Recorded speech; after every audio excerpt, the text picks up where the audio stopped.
Hey folks, my name is Terry Wells and welcome to Built to Last, Why Human-Centered Businesses Will Flourish in the Age of AI. And we're joined by Nick Friedman of College Hunks Moving. On my end, I'm really interested in this topic because I have 4 young children and I have no idea what the heck they're going to do when they get older for their career or business. So for me, I'm really tuned in here. And everybody listening, I want you to think about this too, because yes, Nick will walk through his model for how he's found success. But for anyone who's wondering, like, what's next in my career or my business, we'll be talking about, yes, how you can use AI tools to find success. But beyond that, why culture is actually the secret ingredient to winning in the long run. So, like I said, we're joined here by our friend Nick Friedman. We're going to bring up a slide that shows how awesome he is, as well as what you're going to learn today. But what I'm going to encourage you to do is take notes, be present. I know there's a lot going on. I know we're coming off a holiday, but right now you're here for a reason. And one of my favorite quotes is knowledge uninvested in labor is wasted. So what I want you to do is every insight you hear Nick mention, write down the insight and then one action that you can take afterwards, right? We're not here for theater. And then beyond that, shut down the notifications, shut down all the tabs, just really lock in. This is one of those times when you have to work on your business as opposed to in your business. So with that, I will stop my monologue. We're going to bring our friend Nick on, who some of you probably recognize from his days in reality TV show. We'll talk about that in a moment. But Nick, first of all, welcome. Thanks for being here.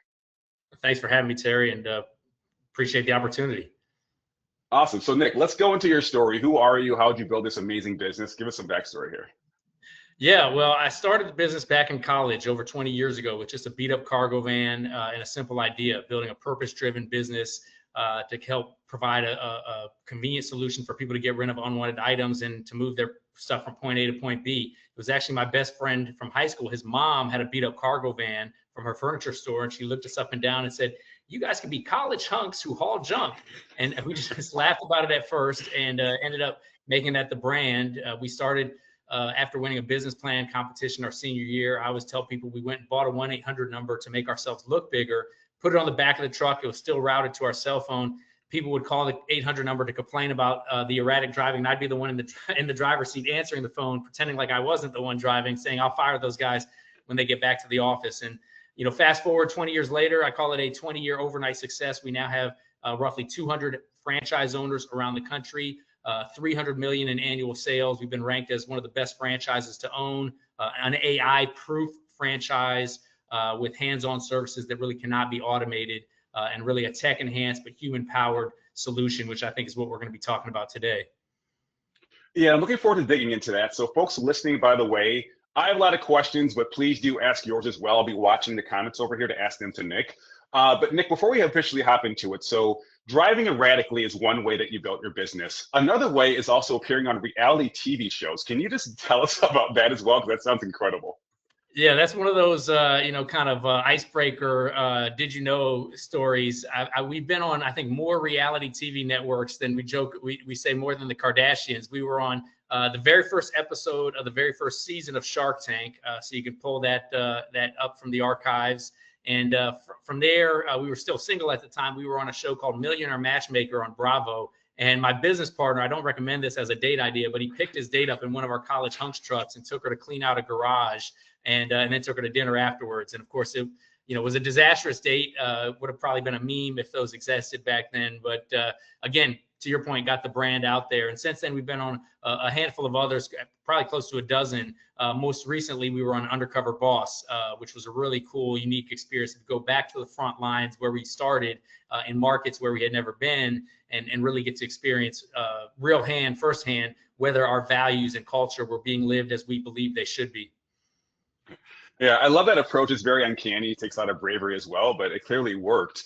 And I imagine that your co-founder's date is probably still telling that story as well. Like, this guy took me to clean out a damn so on and so forth.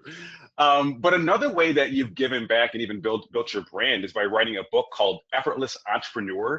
Do you mind digging into that as well before we officially hop into the rest of the content we planned on chatting about? Yeah, absolutely. So one of our core values as an organization is building leaders. And so I'm very keen on improving myself and maximizing my potential as a leader, and also trying to impart and share the knowledge that I've developed over the years of what I say practicing entrepreneurship with other individuals that want to pursue it, whether it's within our franchise system or outside in an independent business. And so we were at a conference, actually it was a live conference, but a similar type of presenter like this webinar. And one of the speakers said, anybody who's ever written a book says they wish they'd done it 10 years ago. So start writing. And we went to the bar afterwards and said, my business partner and I said, I guess we better write a book, but what are we going to write about? So we said, what is it that we wish we knew in high school and college? We know now 5 years into this entrepreneurship journey. And so we called it Effortless Entrepreneur, which is, of course, kind of a paradox. There's nothing effortless about it. But if you see the best athletes, the best artists, they work very hard behind the scenes. But when they're out performing that skill or that art form, it appears effortless to the outside. Because when they fall into that flow state, they're able to be very productive, very effective. And so that was sort of the mindset and the mantra behind the Effortless Entrepreneur concept. It ended up being a bestseller. And I reread it recently.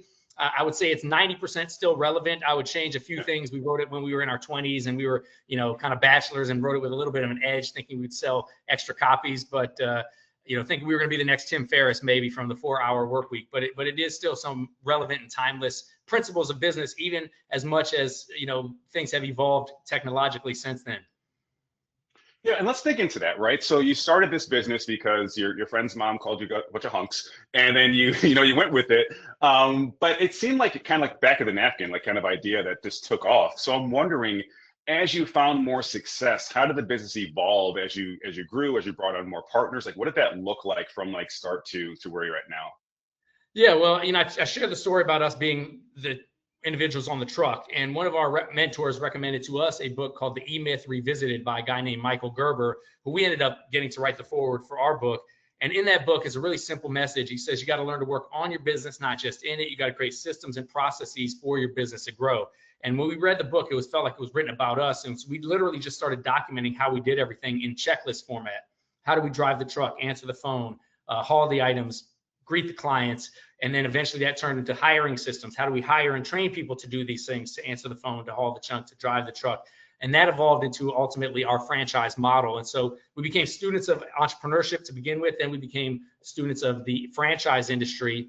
And really the goal for us was to create a recession-resistant business, recession-resistant franchise for individuals to be able to pursue their own individual business fulfillment, financial rewards. And so we brought on great people, and a lot of, I would say, just continue to put one foot in front of the other, embracing the technological advances that have presented themselves, from social media to automation, and to now artificial intelligence as well. And so we like to say, we're technologically enhanced, but very human-centered as an organization.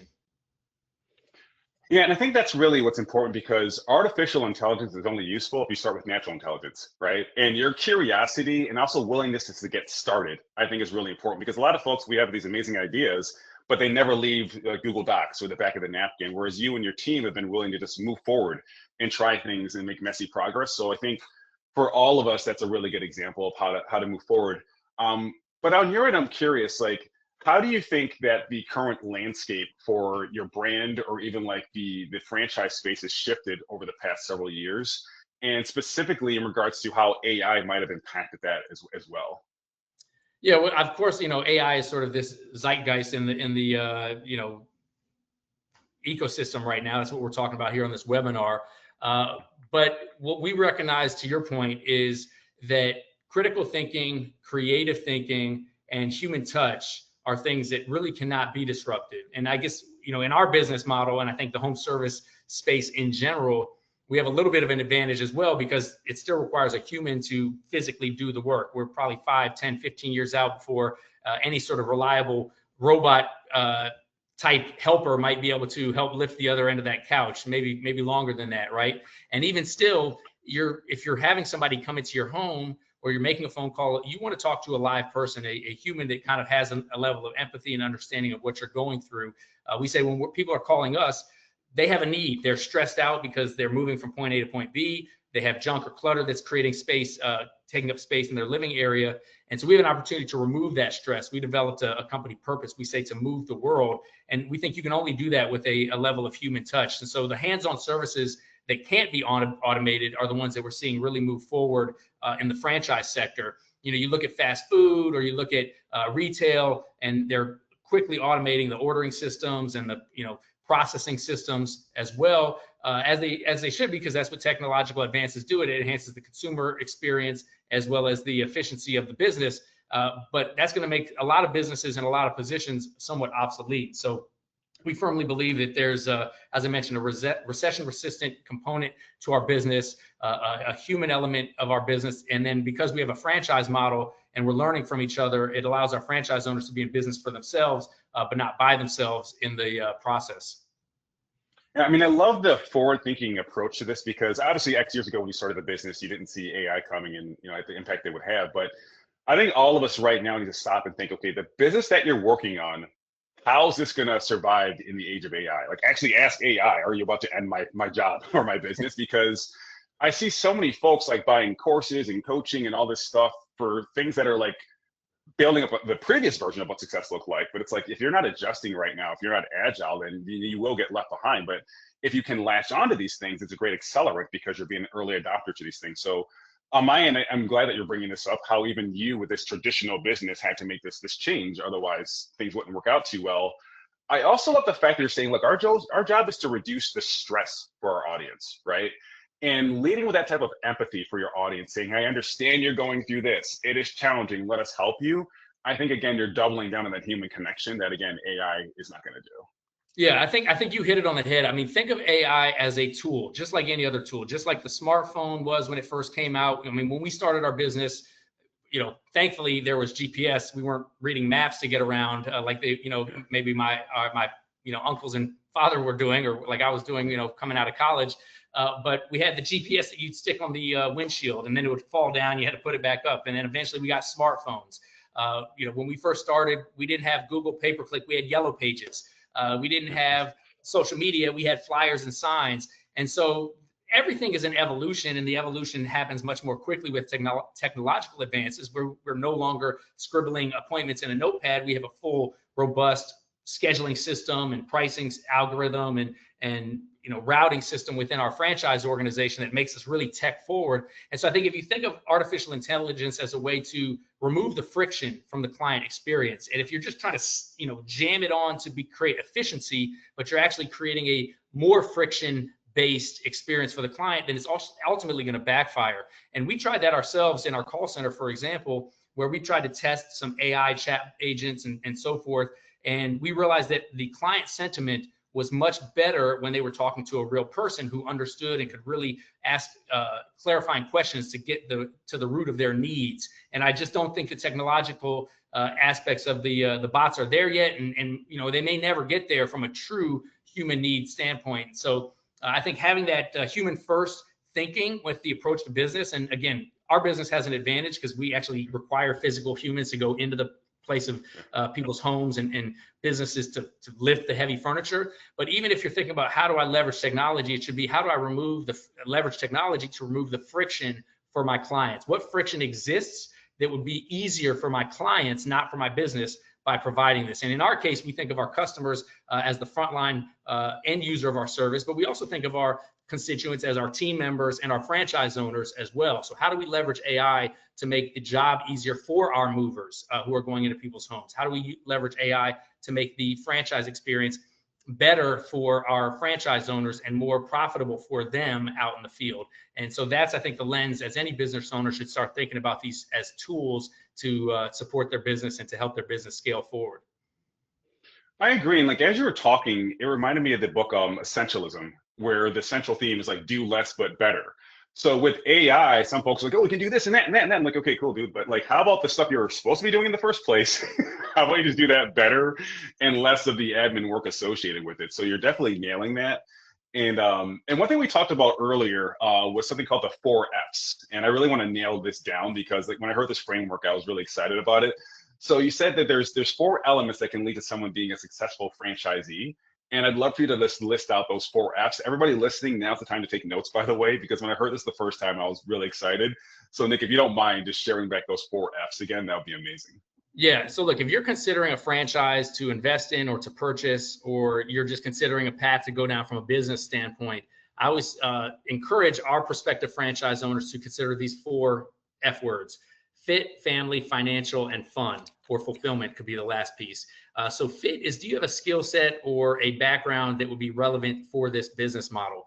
Financial, are your financial goals realistic relative to what this business investment can produce? And is the amount you have available to invest aligned with the startup costs for that franchise investment?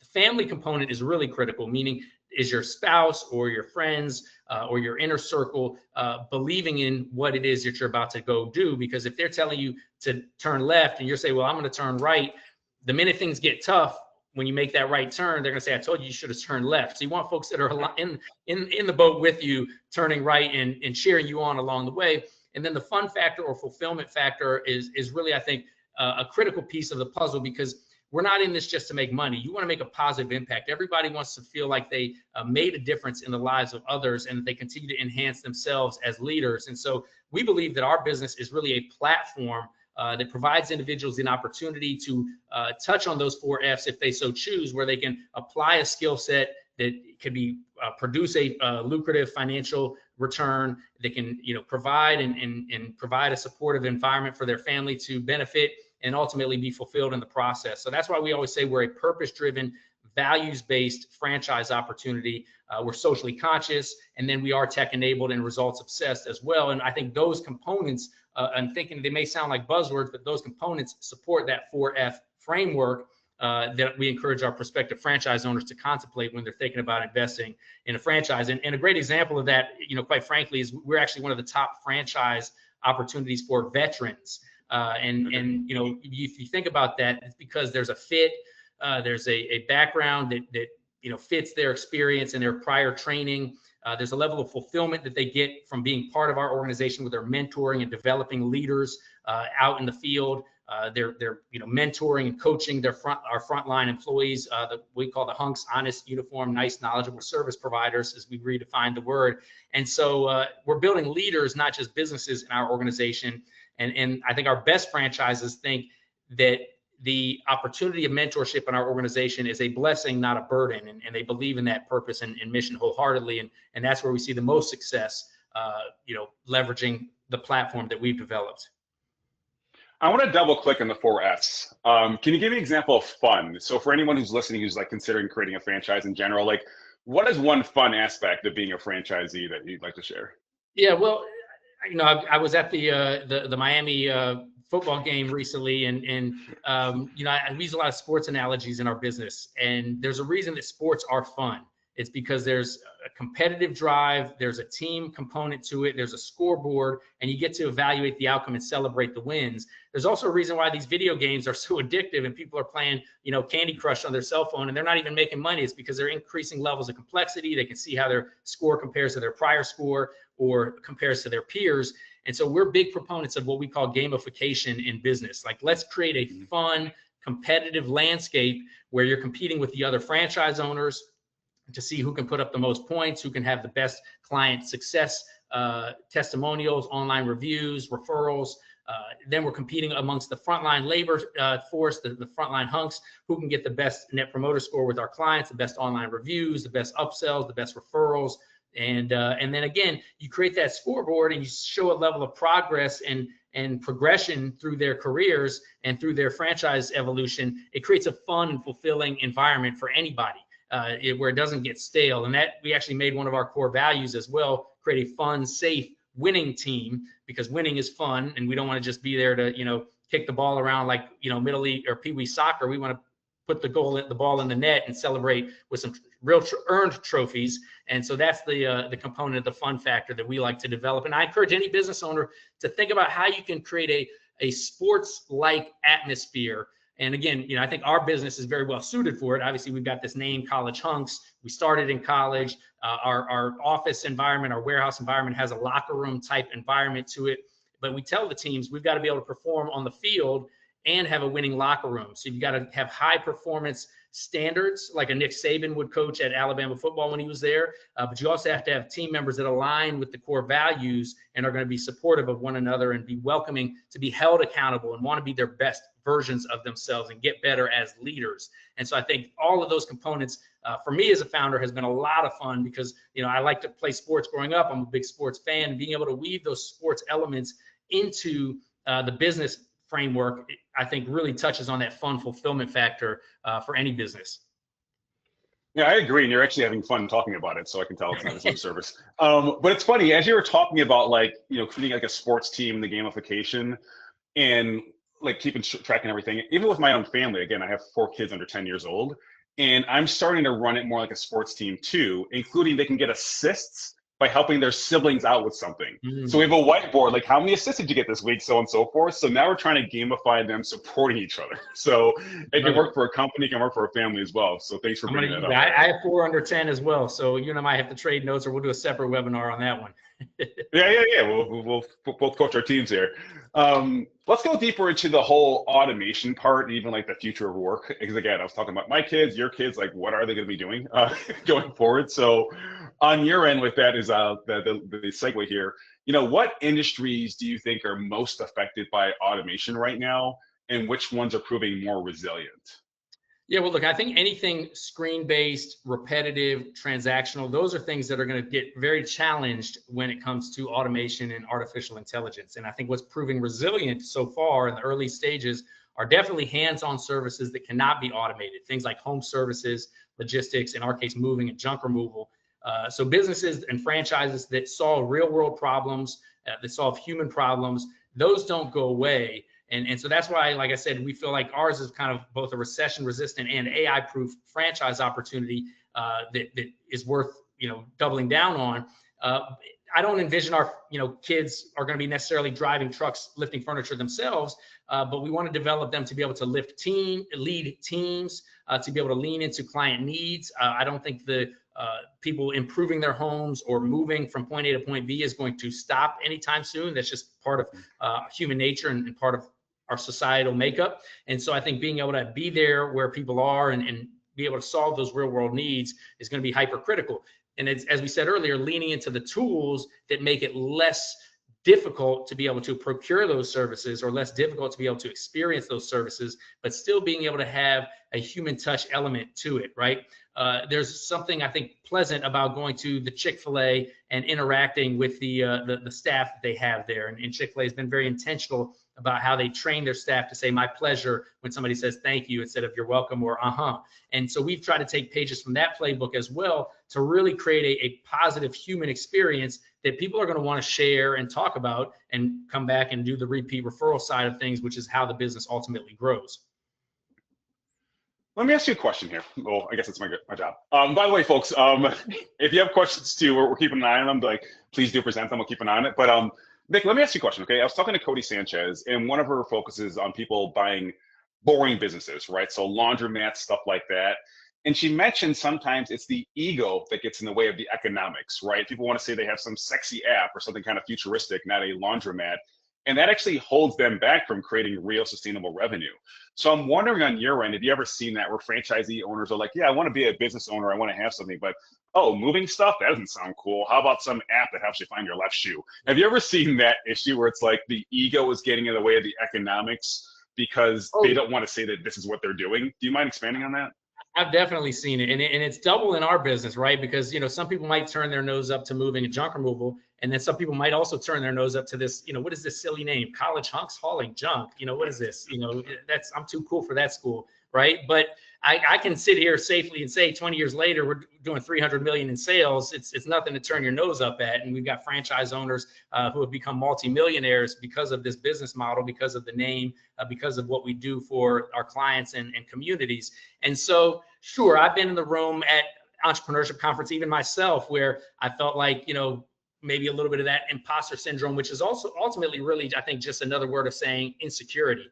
And so if somebody sees a blue collar business, or somebody sees a business with a catchy name like ours, with bright colors, it's vibrant and makes catches people's attention, if they hesitate because their ego's getting in the way, it's really because they're a little bit insecure about what other people are going to think.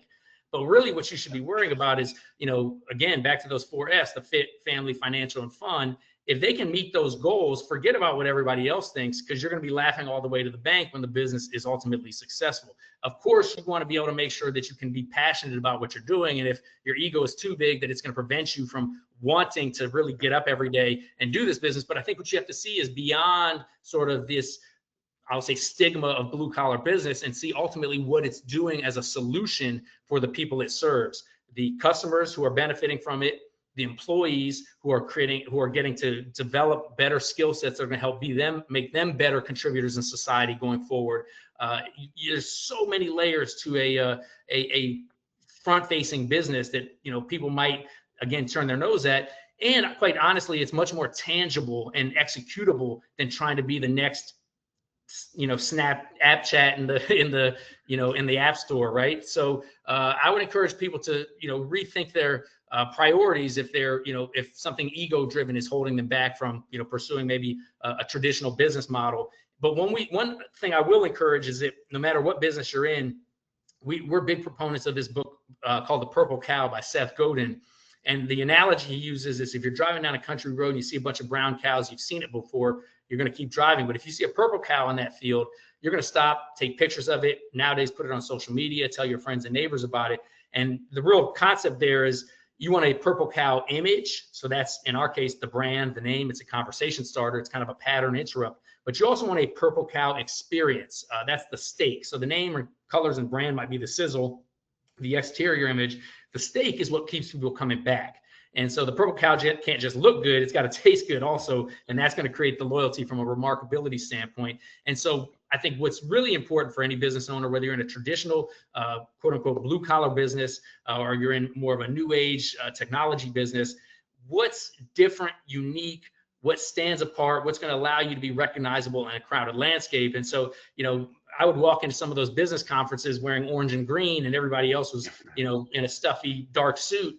And I stood out, and people had a conversation with us, and it led to a move, or that led to a franchise opportunity. And so be willing to step outside your comfort zone, and because that's really where the magic happens. Yeah, I agree. And Nick, I think people are like checking out your book or something, because based on the comments that are coming in, there's more questions. I don't think they realize that you're also like a public speaker and that you help folks in general with this type of stuff. So what the question, I'll kind of summarize, they're asking like, how are you involved as like the face of the brand? Do you have like training materials? Do you have like a video sales letter? Do you have anything where people can interact with you more as they're learning about this system? And if so, can you just share what that looks like?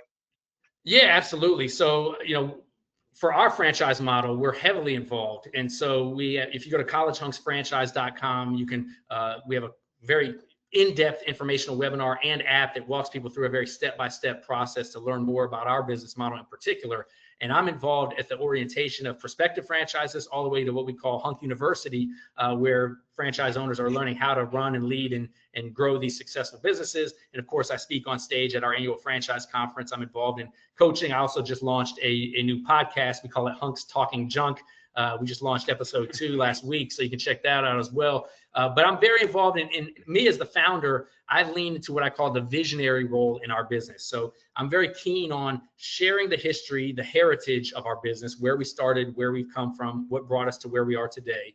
And then I'm also very keen on leaning into the future and describing what this business looks like 3 to 10 years out from now for our communities, for our team members, and for our successful franchise owners. And that's really the why we exist as a purpose-driven organization, the where we're going, the vision, and then our core values, the who we want to bring into our organization that we feel like we want to associate with. And that's both from a franchise perspective as well as team members perspective. And then we've got some incredible subject matter experts in our organization that train on the what, the how, really the nuts and bolts technical execution of the business.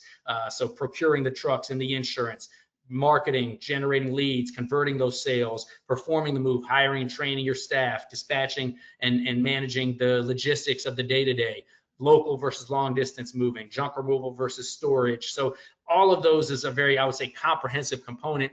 And we have leaned into automation and AI for a lot of the training modules. But I'm involved in a lot of those pieces myself to help people really maximize their investment and their success in this business. But to your point, I've also done a lot of outside work, speaking on stage, doing the podcast where I'm trying to, writing the book where I'm trying to share what we've learned in our organization with outside business owners and aspiring entrepreneurs as well.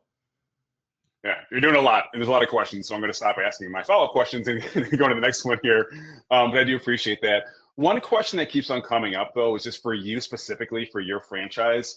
How are you using AI or automation in your business today without losing that human connection? We talked about the customer service piece already, But Yep. what are a few other ways that you've implemented AI or automation within the last like 18 months or so that have saved you a lot of time or perhaps made you a lot more Yeah. money?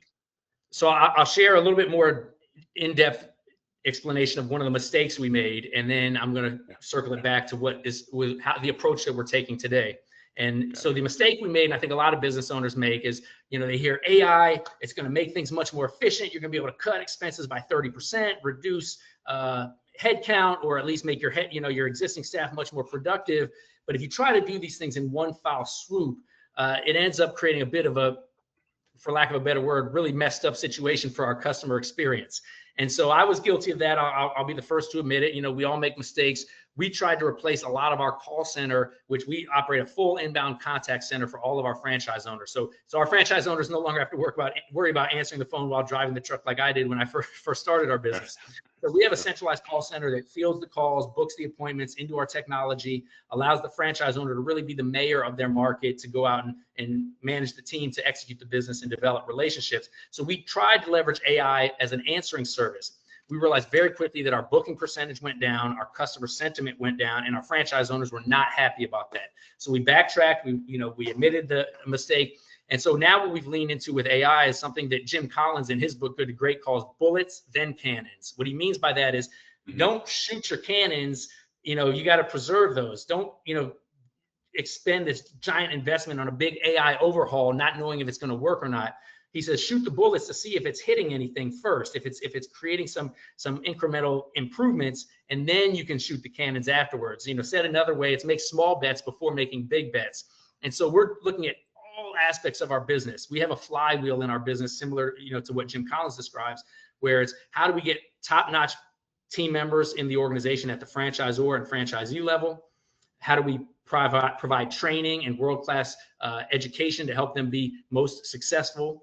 How do we provide a world-class experience for our clients? How does that turn into repeat referral business? And how does that allow us to invest in more marketing, and better technology solutions? And so each level of that flywheel, we've evaluated, are there AI solutions that can help propel that flywheel forward? And are there AI solutions that can help alleviate some of the customer frustration? And so some of the ones we've identified out there are very simple, real-time alerts to our clients as to when we're going to be arriving on site. Where there used to be this friction about whether we were going to show up or not, now the clients can track where the truck is when it's on the way, and really see where their stuff is along the way as well. Some other things that we've done is some of the, as I mentioned, repetitive, repeat administrative stuff on the back end. We also handle bookkeeping and accounting for our franchise owners. So we brought in some artificial intelligence to help provide real-time reports that allows our franchisees to see the scoreboard compared to the other franchise owners. And that's automated and leveraging some artificial intelligence to do that as well. We're not replacing our call center with AI, but we have leaned into some of the customer service elements with answering services where, perhaps, hey, rescheduling or canceling or checking on the status of the truck. If they didn't realize they could look at it on their phone, we can create some automation there. So really it's looking at things, I think, more on a case-by-case basis than thinking I'm just going to AI-ify my whole business. I think if you try to do that in one foul swoop, you're going to be, really stumbling along the way. Yeah, I've seen it happen with small business owners who are like, okay, AI everything, and this all flops. And even larger organizations, like they're like, use AI, fire everyone, flop, and then have to hire them back. So to your point about having this bullets before cannons, like I haven't heard that approach before, but I love it. Like it makes a lot of sense. And also realize that you're building a business that's going to reward you for years to come. It doesn't all have to happen this weekend. You know what I mean? Like just like roll it I will out tell you this, slowly. there's very few business owners that said I made more money faster than I expected to. Usually it takes longer and it's a lot harder than we expected. And that goes for the individual entrepreneur who gets started as well as the franchise owner who gets, invested in a franchise. Because when you're starting out, the world seems possible. But then when you get into it, it's that whole Mike Tyson adage, everybody has a plan until you get punched in the face. And so, you could have the most bulletproof plan that you ask ChatGPT to lay out for you, but ultimately you've got to execute it. And when you go to try to execute it, it still requires humans, either yourself or the people that you're hiring, to perform whatever it is you ask ChatGPT to, create for you. Or in our case, the franchise opportunity that we provided training for. And so I think the key there is yes, to be patient. I always say urgency of effort. You've heard Elon Musk talk about this maniacal sense of urgency, but I do encourage franchise owners to have patience for the results, because if you're just constantly impatient, you're going to either drive yourself crazy or you're going to drive yourself out of business, because you're going to make short-sighted decisions that are going to compromise the long-term results. So urgency of effort, patience for results. I think, and that holds true with AI. Like, learn as much as you can, attend webinars like this, hear from other thought leaders that are leaning into it. I'm still a student of AI myself. I don't purport to know everything about it. I just know that, in our case, we've seen some things work, and we've seen some things flop, and we want to be a little bit more surgical than, throwing everything against the wall at once and seeing what sticks. Yeah, that doesn't work out too well typically. I'm with you there.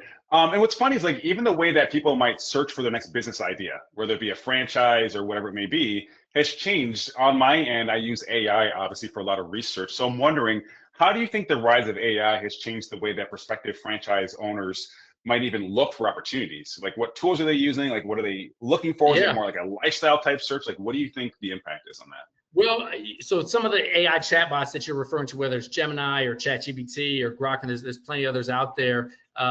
People might be searching keywords like they might previously have searched just simply into a Google search. What's the best franchise to start that won't be replaced by automation, or what's the best AI-proof franchise? And there's going to be a lot of conversation going back and forth with those chatbots, as opposed to just simply a search result and a bunch of advertisements.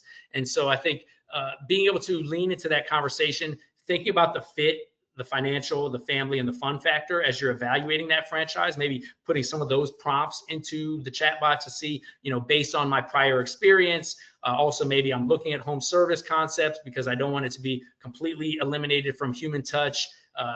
Moving or junk removal, tell me about those types of franchises. Are there franchises out there that have a great culture, top franchise cultures? Because I think, and I know we're going to talk about it, but culture is so critical when you're thinking about, a business to be a part of. So I think the chat bots or the AI, whether it's ChatGPT or Gemini or others out there, can really help people search, because it can allow people to have a more in-depth conversation with the AI tool to help them get feedback and create some clarity. I would just caution that, in my experience, at least on the ChatGPT side, it wants to please you quite often. So it's going to be sort of like self-serving, some of the biases that you may or may not know that you have. And it's ever evolving too, so which is interesting. The questions that you might ask it today might get a different answer than the questions you might ask it 90 days from now, because it's constantly iterating and learning on itself and learning from other stuff that's out there on the the web and so forth. Yeah, to your point, like, trust but verify with AI. Like, it might tell you, oh, this idea is amazing, so on and so forth. I've seen folks I can tell, like, AI told them it was a good idea. It comes to me, I'm like, this is horrible. But I think if you bake in discernment to it, like, pretend like you're Tim Grover, you're my coach. Make sure I don't have like horrible ideas, or like Mamba mentality, like whatever it is. Like, you have to have that filter, and also be honest with yourself. Because you might say, okay, here's this enterprise I want to build, but it's like, hey, do you actually like traveling? Well, not really. Well, bro, like, you shouldn't build a business where traveling is required. So I like that a lot. But let's double down to the point you were making earlier about culture, right? Because it is so important, especially, again, age of AI, which is going to be forever going forward. So how does company culture contribute to the long-term resilience as technology evolves? Like, how do we actually make sure that we're bringing in the right folks that can move forward with us? Yeah, well, look, the best franchises combine strong economics with real impact. And so it's got to be purpose, profit, and predictability all in one model. Here at our company, as I said, we start with the why. Why we exist is to move the world, make a positive impact in people's lives. Then we talk about the where we're going is building an iconic brand, a launch pad of entrepreneurs and leaders, creating millionaire franchise owners. Who we want to bring on is our core values. And that's what we say. It's not what's on the walls. It's not just a shiny poster in the lobby or on a sheet of paper in the orientation booklet. It's what's in the halls, meaning it's the actual people that represent our brand that embody the who. And in our case, we say it's what's in the halls and who's in the homes, meaning who's going and showing up at people's homes. And if you think about it in the moving and hauling case, our clients are trusting a complete stranger to come into their home, pack up their belongings, put it in a truck, and haul it away. And so we've got to be very intentional and diligent about the who we're bringing into our organization. So we say that the values creates the culture creates the behavior the behavior creates the results that you're looking for in the organization. And the culture you tolerate is louder than the culture that you preach. So you've got to be very disciplined and intentional about elevating the standards of the culture that you're preaching, and making sure that you're holding people accountable to that. So in the College Hunks case, we have 4 core values that we feel are like the wheels on the truck that are keeping the bus moving forward. Always branding, building leaders, listen, fulfill, delight, and create a fun, safe, winning team. So those are the 4 core values that ultimately, if we live those every day, we're going to be delivering on the purpose, the profit, and the predictable model. And that's what leads to that top franchise culture that we've been recognized for, best places to work, so on and so forth, because we lead with the values, and then we, ultimately execute effectively along the way. And that, circles back to the sports team analogy.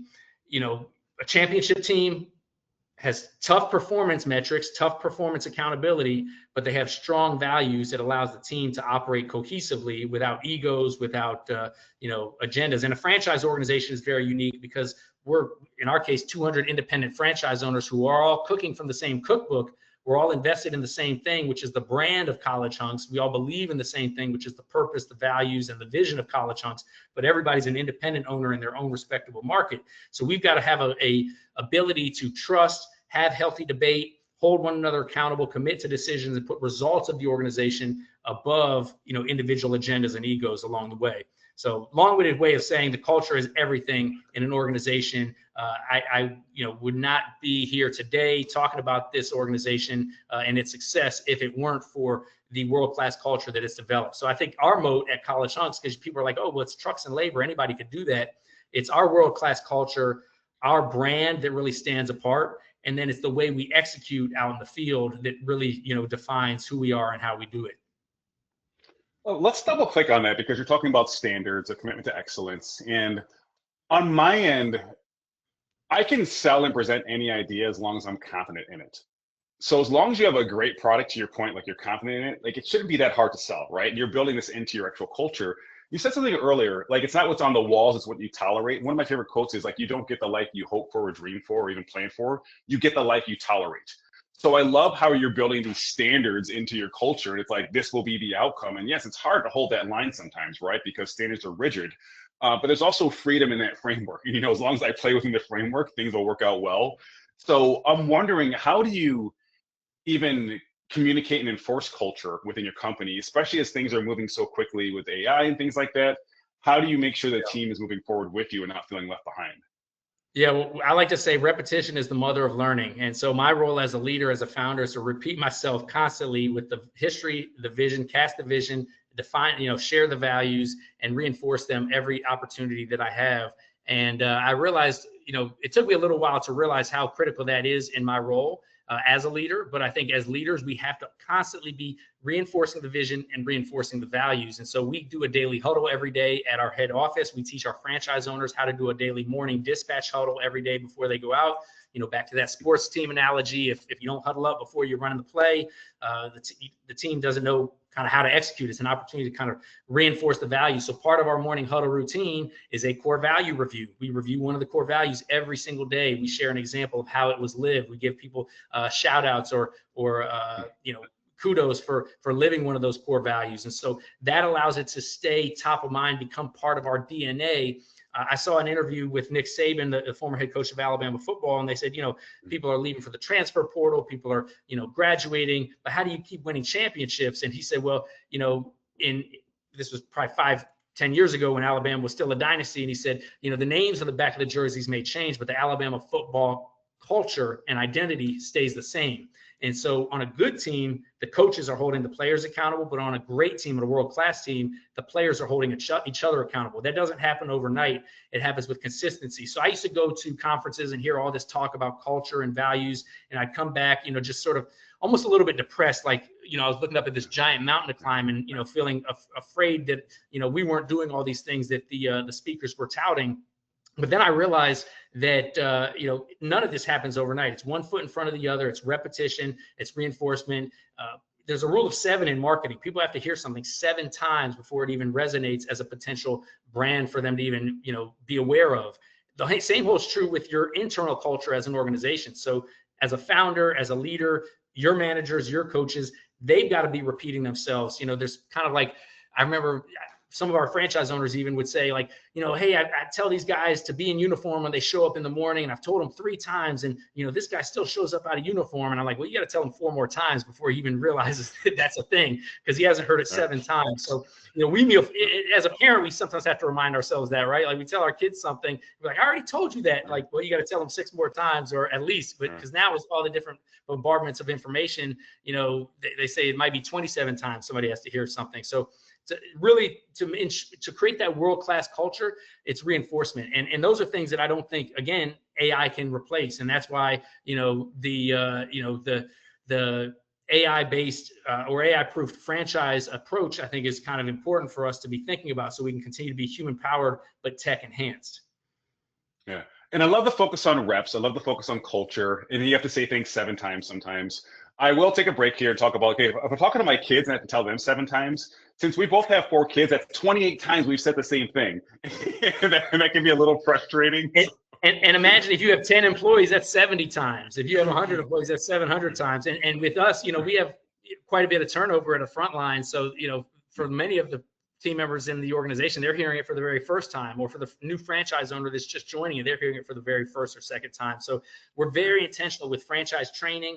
We start with history, vision, values, culture, and then we go to the technical stuff. And so I encourage every business owner to start with that foundational framework. You can't delegate or abdicate that responsibility as a founder or as a leader. And we impart that responsibility to our franchise owners as well. You've got to be educating your team on the vision, the values, and the culture, and holding them accountable to that as well, so that eventually they start to live those values and they'll help instill that value set amongst their peers as well. Nick, let's talk about all-stars, right? We're talking about sports a lot.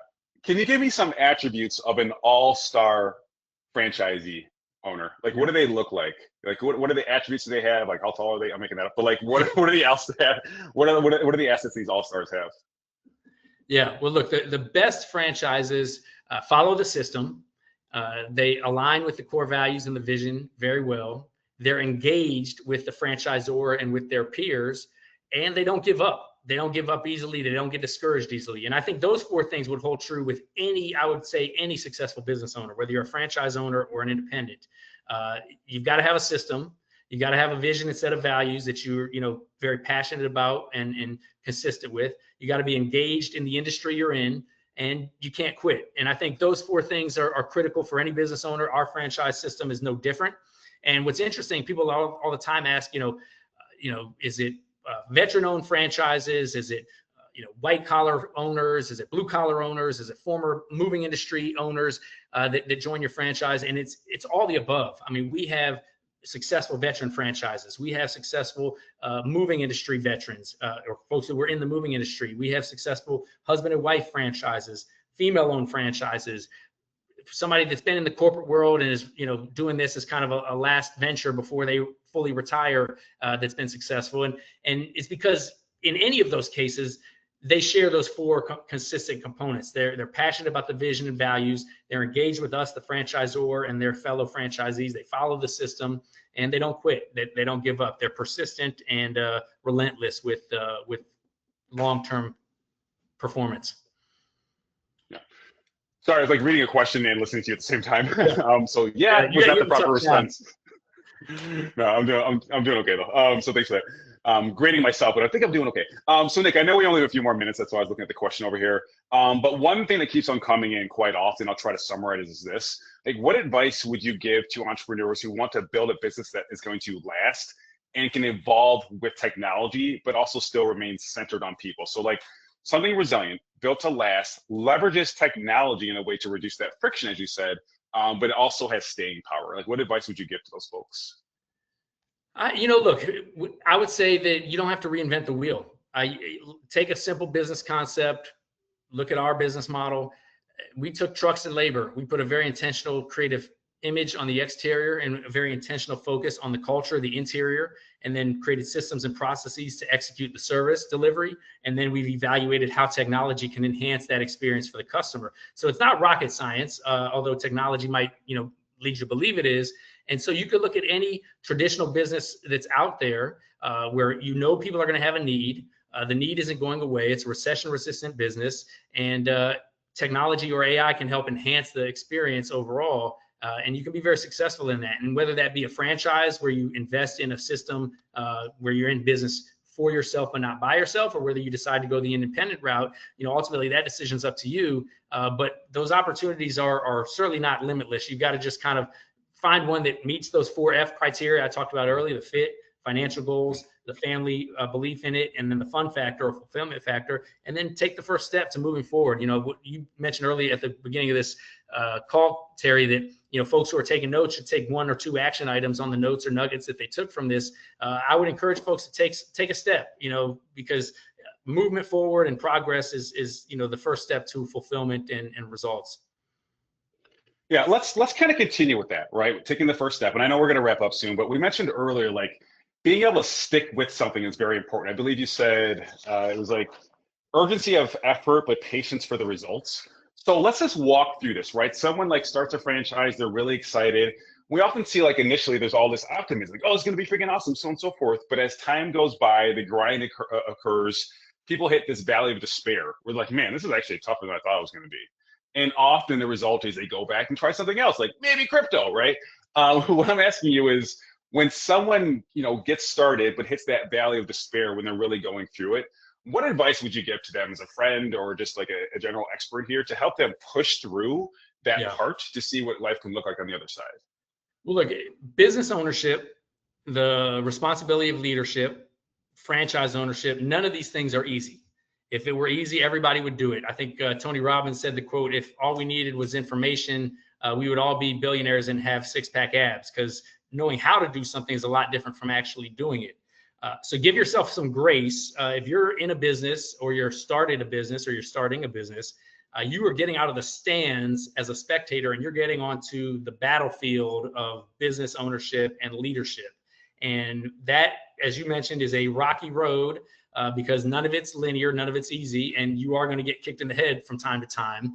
And there's that valley of despair, that this entrepreneurial roller coaster that's been talked about. If you Google entrepreneurial roller coaster on YouTube, you'll see there's even been video clips made about it. And so I think the key here is surrounding yourself with a peer group. You're not alone. You're not the only one to be feeling this way or have to been in this situation. Read books, surround yourself with a peer group of other business owners or leaders. Find mentors or coaches that you can work with as well. And I think that's one of the benefits of, quite frankly, franchise ownership in general, is you're in business for yourself, but not by yourself. You're not starting something completely from ground zero. You're starting at third base and you just need to bring it home. You've got a playbook, you've got coaches, you've got support and training, and you've got peers in your other franchise owners that can help guide you or give you encouragement along the way. So that's one of the things that I think is very, I would say, intangible benefit of franchise ownership. But again, whether you're in business for yourself and by yourself, or you're in a franchise system, you're going to go through the mental ups and downs. That's why I say the patience for the results, surrounding yourself with a peer group, having mentors, having coaches, and reading books, and going to conferences or attending webinars where you can be surrounded by like-minded individuals can help get you through it. I will tell you, it's gotten me through it. Early on in our business, I joined the Entrepreneurs Organization. I helped create an organization called the Young Entrepreneurship Council. Now I'm part of YPO, Young Presidents Organization. I'm a firm believer in those peer groups because many, many times, look, when we started franchising our business, this was in 2008, 2009. If you had picked a time to start franchising a home service business, the peak of the housing crisis of 2008, 2009 might not have been the best time to do that, but it quite frankly made the best business owners out of it. It helped show us that our business is recession resistant. It helped realize that when things are easy, everybody can win. When things are tough, it's really the gritty and resilient and resourceful that can win. And I think those are all muscles that you got to be willing to lean into if you want to have long-term success and be fulfilled on the other end of the side of the canyon there. Yeah, Nick, I agree. I'm sorry, we have another question coming in here, so I'm skipping out of my connective tissue here. The question's coming in basically, can you guys share one story of someone who did not come from a traditional background as an entrepreneur and or corporate background that found success through your model? You don't have to name names if you don't feel comfortable. Can you share an example of what this might look like? Because that's the question that's coming in from folks. Can I do this without some kind of business background? Yeah. Look, we've got numerous examples. I'd be curious where the background is the individual's coming from that asked the question. But we have folks that were in the corporate world decided it wasn't for them, kind of hit a glass ceiling, had some money to invest, wanted to be in business for themselves, not by themselves, found they aligned with our values and purpose, got into this business, and they're doing, multi-millions in revenue and taking home a, near 7-figure profit. We've got a guy that actually was a mover at another organization, and he became a manager there and kind of hit a bit of a glass ceiling. And we found a way to get him into our franchise organization. And now he's one of the top performers in our franchise, owns multiple locations, over $5 million in top line annual revenue, over $1 million in net profit every year. And, really completely changed his life, his family's life, creating some generational wealth there. Now, obviously, he had some experience in the moving industry, but that's not the reason that he's so successful. The reason he's so successful is he has embraced those 4 key elements that I mentioned earlier, engagement with the system, following the playbook, not giving up, and aligning with the core values and the purpose as well. So really, it doesn't matter where or what industry you're from. And if you kind of wanted to explore further, I'm happy to engage with the individual who asked that question to see if, our opportunity might be a fit for them, and if they could see themselves being successful in it with those 4 F's. Yeah, it's funny. As you mentioned this other person, I know we're wrapping up here, but you mentioned the other person had moving experience. That's why they were so successful. Well, hell, all of us have moved at one point or another. So we have empathy for what it's like to go through this, right? So I'm not saying like, everyone, hey, let's go ahead and start a franchise right now, but it's like we all have this experience. We all know how we want it to be treated, or what good treatment looked like. So I think there's often like skills from our background or our career, whatever we can borrow and then leverage them going forward, so long as like we remain agile. So I do appreciate that.